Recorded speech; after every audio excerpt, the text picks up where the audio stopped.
మీకు 3 బ్రాంచ్లు ఉన్నాయండి మొత్తం? దిల్సుఖ్ నగర్, అమీర్పేట్, కూకట్పల్లి జేఎన్టీ మెట్రో స్టేషన్కి నియర్ బై ఉంటుంది. అమీర్పేట్ కూడా metro station near by, Dilsukh Nagar కూడా మనకి metro station near by. And ఆంధ్రాకి వచ్చేసరికి ఏంటంటే విజయవాడ, విశాఖపట్నం, తిరుపతి. సో అన్ని చోట్ల మన ఆఫీసెస్ ఉన్నాయి. సో అది కాకపోయినా ఎనీవే మీ మరి కాంటాక్ట్ అవ్వచ్చు త్రూ ఈమెయిల్ ఆర్ ఆర్ మీ వెబ్సైట్లో చూడొచ్చు విసోర్స్. అండ్ మన ఇంకోటి ఏంటంటే మనం ప్రాసెసింగ్ ఫీజు కూడా ఎట్లాంటి ప్రాసెసింగ్ ఫీజు తీసుకోవట్లేదు. అలా ఎలా తీసుకోకుండా మీరు ఎలా నడిపిస్తారు మరి మీ సంస్థని? మేడం ఒరిజినల్గా చెప్పాలి అనుకుంటే ఎవరు సోషల్ సర్వీస్ చేయరు, అందరూ చేసేది బిజినెస్సే, మేము చేసేది బిజినెస్సే. రియాలిటీ ఓపెన్గా మాట్లాడుకుంటే ప్రతి యూనివర్సిటీస్ కూడా ప్రతి కన్సల్టెన్సీకి కమిషన్స్ ప్రొవైడ్ చేస్తాయి. రైట్.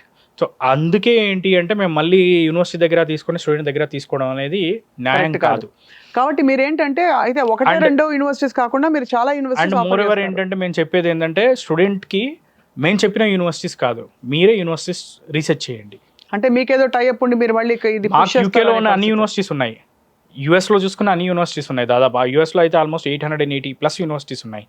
యూకేలో ఆల్మోస్ట్ అన్ని యూనివర్సిటీస్ ఉన్నాయి. ఇది లేదు అంటూ ఏది లేదు, అన్నీ ఉన్నాయి. కెనడా, జర్మనీ, ఆస్ట్రేలియా, ఫ్రాన్స్ అన్నిట్లో ఉన్నాయి. సో ఏ యూనివర్సిటీ అయినా మేము షార్ట్ లిస్ట్ మేము ఇచ్చేది మేము ఇస్తాము. బట్ మోర్ ఎవర్ స్టూడెంట్ కూడా కంపల్సరీ రీసెర్చ్ చేసుకొని స్టూడెంట్ వాళ్ళ షార్ట్ లిస్ట్తో వాళ్ళు వచ్చినా ఎలాంటి ఇబ్బంది లేదు. వాళ్ళు ఏ యూనివర్సిటీ కావాలంటే ఆ యూనివర్సిటీ అప్లై చేస్తాం.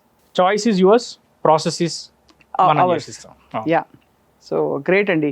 Your course we source. అవునండి, అంతేనా? Your course your university. అది మీరు ఏ యూనివర్సిటీ అయినా కానీ మనం చేయడానికి రెడీ ఉన్నాం.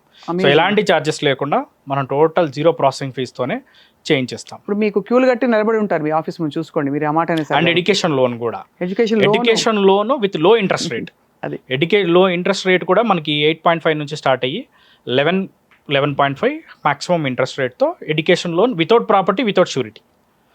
అది రీపేమెంట్ ఆఫ్టర్ కోర్స్ పే చేసుకోవచ్చు. మీరు అన్నీ అసలు ఎలా చెప్తున్నారంటే ఇంతకంటే ఇది నిజమా అలా అలా అలా అనిపిస్తుంది చెప్తుంటే. మీకు గ్యారంటీ షూరిటీ లేకుండా ఎడ్యుకేషన్ లోను, తక్కువ ఇంట్రెస్ట్, మీరే చేస్తారు, మీరే వీసాకి ఇంటర్వ్యూ అక్కర్లేదు, అన్ని యూనివర్సిటీస్ ఆఫర్ చేస్తారు, మీరు ఏం ఛార్జ్ చేయరు, యూకే సేఫ్ కంట్రీ, అక్కడ మాస్టర్స్ ప్రోగ్రామ్ అవ్వగానే అవుతుండగానే ఉద్యోగాలు వచ్చేస్తాయి, వాళ్ళు సెటిల్ అయిపోతారు, వర్క్ చేయడానికి స్టూడెంట్స్కి ఆప్షన్ ఉంటుంది, చెప్పుకుంటూ పోతే అన్నీ పాజిటివ్సే కనిపిస్తున్నాయి కదా. పాజిటివ్స్ అంటే ఇవన్నీ వాస్తవాలు మేడం. అంతేనంటారా? ఇవన్నీ వాస్తవాలు. ఒకటే ఏంటంటే స్టూడెంట్ చేయాల్సింది చదువుకోవాలి. అది అఫ్ కోర్స్. చదువుకోకుండా మనం మిమ్మల్ని ఎగ్జామ్ రాయమంటే రాయరు మీరు, అంతే కదా. చదువుకుంటే చాలు. స్టూడెంట్ కనుక ప్రశాంతంగా ఫస్ట్ చదువుకోవాలి, చదువు మీద ఫోకస్ చేయాలి, స్కిల్ డెవలప్ చేసుకోవాలి. ఇది చేసుకుంటే ఏంటంటే ఉద్యోగాలకు ఇబ్బంది ఉండదు, దేనికి ఇబ్బంది ఉండదు, ప్రశాంతంగా చదువుకొని ఎంచక్క వాళ్ళు సెటిల్ అయిపోతారు.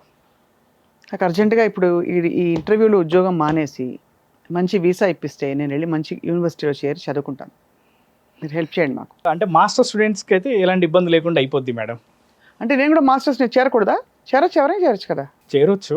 ఎనీబడి కెన్ యాక్చువల్లీ స్టడీ కదండి, టెక్నికల్ క్వశ్చన్ ఇది. ఎనీబడి కెన్ స్టడీ ఎనీవేర్ కదా. అది సో ఈ ఆప్షన్ మేము తీసుకుని మా స్టాఫ్ అంతా బయలుదేరి యూకే అలా 2 ఏళ్ళు అలా వెళ్ళి చదువుకుని బుద్ధిమంతులా తిరిగి వస్తాం. Thank you very much Akram గారు. Lot of information for students. మంచి ఎడ్యుకేషన్ సీజన్ ఇది. సో ఇప్పుడు ఫైనల్ ఇయర్ వాళ్ళు ఎప్పటి నుంచి మిమ్మల్ని కాంటాక్ట్ అవ్వాలి? ఎట్ ప్రెజెంట్ వచ్చేసరికి ఏంటంటే మనకి ఫాల్ ఇంటెక్ అడ్మిషన్స్ అవుతున్నాయి కమింగ్ ఫర్ యూకే. అండ్ వేరే కంట్రీస్కి వచ్చేసరికి ఏంటంటే spring intake already admission start అయ్యాయి. కరెక్ట్. సో ఇప్పుడు అప్రోచ్ అయితే కనుక ఇమీడియట్ అక్టోబర్కి they can leave. By September or October they can leave. And even జనవరికి వెళ్ళాలనుకున్నా కానీ ముందు నుంచి చేసుకున్నప్పుడు స్కాలర్షిప్ వస్తుంది వాళ్ళకి.